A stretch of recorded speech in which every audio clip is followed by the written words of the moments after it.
1 થી 5 વર્ષની આંબા કલમ આપણી ઘણી સુકાઈ છે, કારણ કે આપણે આંબા કલમની અંદર વારે ઘડી પાણી આપીએ છીએ. તો પાણી આપવાથી થડ પાસે ભેજ વધારે રહે છે, જેથી ફૂગ અને જીવાત વધારે આવે છે.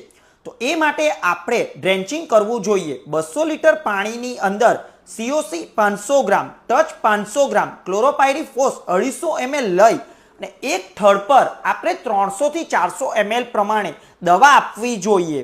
અને તે ઉપરાંત ઉપરના ભાગે ડાળીનો સુકારો પણ આવી શકે છે, કારણ કે કુમરી પિલવણી પર જીવાત આવે છે.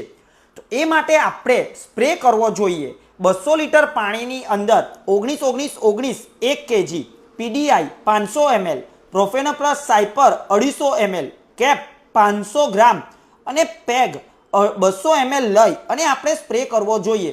આટલી ટ્રીટમેન્ટ કરવાથી આપણી આંબા કલમ સુકાશે નહીં અને ગ્રોથ વધશે.